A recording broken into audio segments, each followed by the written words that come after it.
Speaking of the best husband, I want to tell you a story. A really good one on this subject, making people conscious of Allah. You don't just invite people to have taqwa of Allah with your words. Your character says a lot. A friend of mine, he became a friend actually on a short trip, told me about how he was raised in a Muslim family. He's Guyanese origin, and in Guyana there's Muslims that are committed, and there's Muslims that have mixed their religion with Hinduism, and some Muslims that are just Muslim by name, and they've completely almost lost everything of the religion. They almost know nothing of the religion. And he was of the latter type. He almost knew nothing about the religion. So as he was growing up in New York, he almost completely just wasn't even practically Muslim. He used to, get into fights with his mother. He went to jail a couple of times. He was in gangs, all kinds of stuff. Later on in life, he decides he wants to, he's looking for God. And he knows at least by name he's Muslim. I think his name was Muhammad or something, right? By name he's Muslim, so he should look into what religion first? Islam. So he starts looking into Islam, starts going to the masjid, starts learning how to pray again, becomes more serious. At the time he was, he had married his girlfriend who was Christian or whatever. Right? And he starts becoming more serious about the religion. And then his wife notices that he's praying. And the beer is gone from the fridge. And he's not going out with his drinking buddies. And he doesn't go to Atlantic City on the weekends. He's a different guy. Something's changed, And he doesn't say anything to her. Just on his own, he didn't yell at her, didn't tell her to, put a hijab on or whatever, lose all her friends. He didn't do any of that. He went to a scholar, and I make dua for the scholar that he went to. He didn't tell me his name, but he said, I went to my scholar, and I told him, look, I'm becoming more and more aware of Islam, but my wife, of course, is a Christian, and she's not even a practicing Christian. She's just kind of what I was before. She's exactly like I was before. How do I help her? He said, don't tell her a thing about Islam, just be the best husband you can be. And to do that, just study what kind of a husband the Prophet was. Just do that. Don't worry about what you need to tell her. Worry about being the best possible husband, and that is the sunnah of the Messenger. The Messenger would buy his wife gifts. The Messenger would joke with his wife. The Messenger would spend time with the mother of the believers. The Messenger would praise and compliment the mother of the believers. He would compliment them.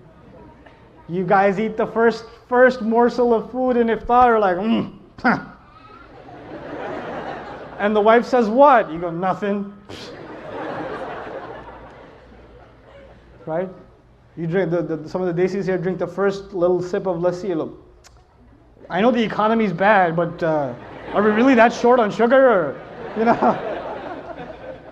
very painful for you to say a compliment, I understand. But it's a sunnah, guys. Good food. That's amazing. And our wives, the sisters are so used to hearing nasty things from us that when we say nice things, they get freaked out. Like if the husband just says, you look really nice today. She goes, what do you want? She gets worried, like he's up to, we gotta fix that. That's a problem. It can't be healthy. So he starts doing these things with his wife. And in the beginning, he used to argue with her sometimes about Islam and tell her how Christianity doesn't make sense. How can 3 be 1 and 1 be 3? All those kinds of arguments, you've heard them before, right? And none of those would work with his wife. None of them. He's like, no, I'm a Christian and that's it. Jesus is in my heart. Leave me alone. 3 years go by. He stops talking to her about Christianity and how dumb it is or whatever. Stops debating with her. He's just being what he can be as the best husband. And one day he's making maghrib and his wife joins him in salat. And he's in salat. It messes up his salat, right? So he gives, after salat, he looks at her and he goes, what happened? And she goes, what? Nothing. And he goes, no, you have to tell me what happened. And of course she says what pretty much any wife would say, it's complicated. All right? But eventually she tells him, and she tells him, look, I've never seen a husband like you. My dad wasn't like that. I've never seen a father like you. The way you are with our child, I've never seen a father be like that. It's so beautiful. This religion can't be wrong. It can't be wrong.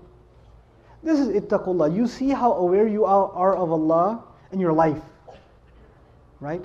It's not how many ayat you've memorized, how many ahadith you know, how much knowledge you can spit out at someone, how many quotes from scholars you can deliver. It's not about that. How are you living your life? People can see that. You're calling people to the taqwa of Allah. حق تقاته. Download our mobile applications or register on our official website to get access to exclusive content. Links given in description of video.